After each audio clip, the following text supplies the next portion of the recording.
નમસ્કાર વિદ્યાર્થી મિત્રો, સ્વાગત છે તમારું યુટ્યુબ ચેનલની અંદર।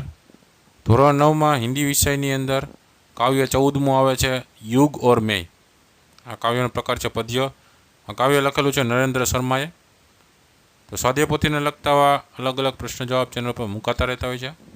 એમાં આજે આપણે આ કાવ્યને આધારિત પ્રશ્ન જવાબ નાના મોટા દરેક જોવાના છીએ, તો વિડીયો અંત સુધી જોજો। ઘણા બધા બીજા વિડીયોઝ પણ મુકાઈ ગયા છે, જોવા હોય તો ઉપર ચેનલમાં વિડીયો સેક્શનની બાજુમાં પ્લેલિસ્ટ છે। પ્લેલિસ્ટમાં નીચે જશો ત્યાં તમને ધોરણ 9નું સ્વાધ્યાય પોથીનું પ્લેલિસ્ટ જોવા મળશે। એમાં ઘણા બધા આવા વિડીયોઝ છે, બીજા ન જોયો તો એ જોઈ લેજો અને પરીક્ષાની પણ એમાંથી તમે તૈયારી કરી શકશો। બીજા ચેનલ પર ઘણા બધા આવા વિડીયોઝ છે મુકાતા રહેતા હોય છે, તો અલગ અલગ વિડીયોઝ થકી તમને જાણકારી પણ મળતી રહે। એના માટે ચેનલને સબસ્ક્રાઈબ ન કરી તો ચેનલને જરૂરથી સબસ્ક્રાઈબ કરી લેજો। तो वीडियो की शुरुआत करिए। विभाग पहला आवे छे पद्य आधारित प्रश्न जवाब। पहला प्रश्न है, सही विकल्प चुनकर रिक्त स्थानों की पूर्ति कीजिए। पहलू है, ज्ञान अपनी खाली जगह खो रहा है। क्या खो रहा है? तो क्या गहराई। बीजू है, पृथ्वी खाली जगह के समुद्र में डूब रही है। पृथ्वी दुख के समुद्र में डूब रही है, तो जवाब में दुख आवशे। त्रीजू है, 7 समंदर में खाली जगह की आग से पानी खोल रहा है। जवाब में शू आवशे? हिंसा की आग। चौथुं है, मनुष्य को संसार की खाली जगह दूर करने के लिए बुद्धि दी गई है। तो क्या दूर करने के लिए? तो क्या जड़ता।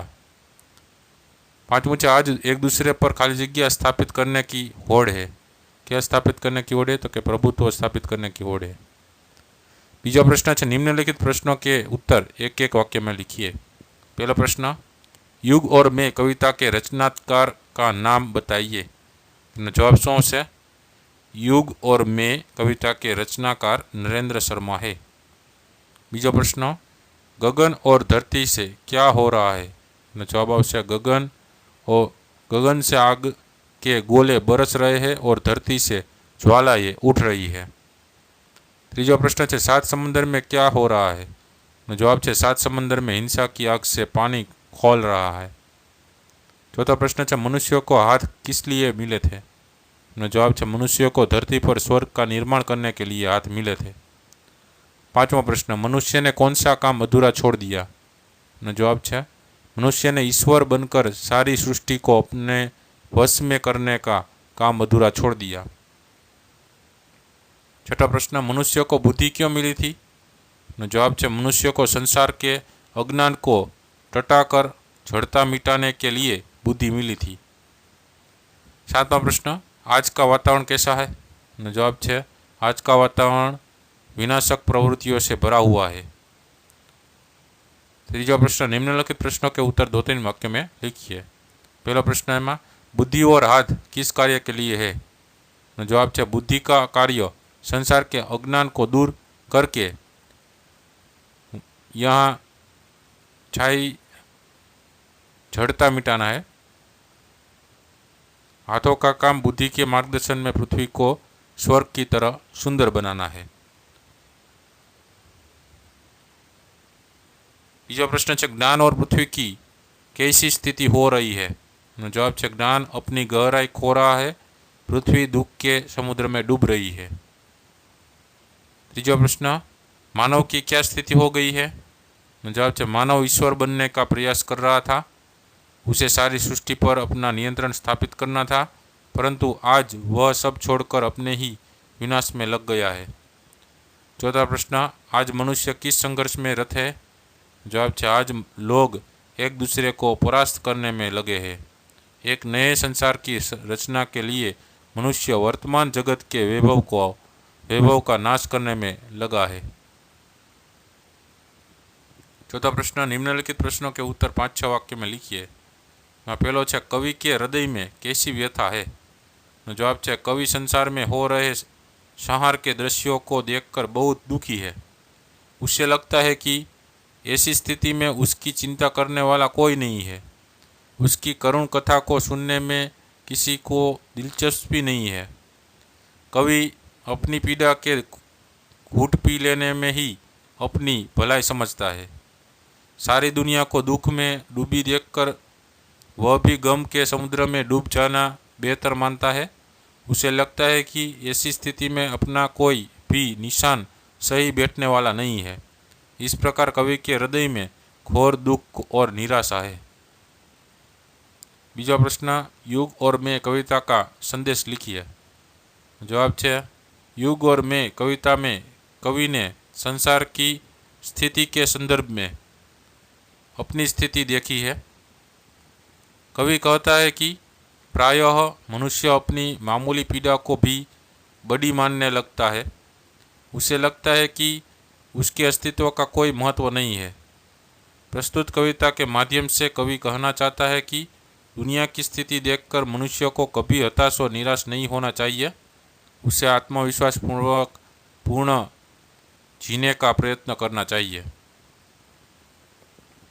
बीजा प्रश्न में आवे छे हवे विभाग बीजो व्याकरण आधारित प्रश्नों जवाबों जे व्याकरण में पण पूछाता होय छे। तेमां पहलो प्रश्न आवे छे, निम्नलिखित शब्दों के विरोधी शब्द लिखिए। तो विरोधी शब्द जोता जाइए।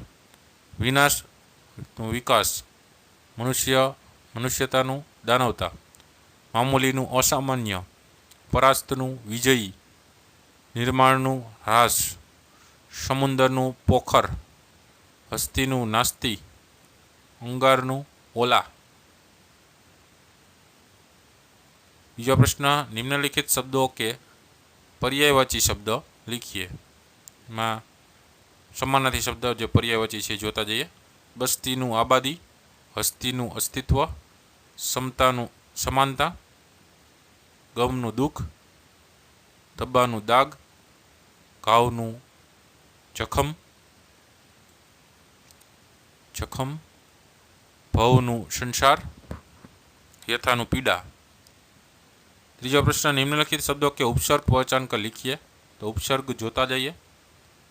विनाशनु वी वत्ता नाश, निर्माणनु निह वत्ता मान, संपूर्णनु सम वत्ता पूर्ण, विध्वंसनु वी वत्ता ध्वंस, प्रगतिनु प्र वत्ता गति, विषमनु वी वत्ता सम, प्रबंधनु प्र वत्ता बंध, विजयीनु वी वत्ता जयी, परास्तनु पर वत्ता अस्त, प्रत्येकनु प्रति वत्ता एक।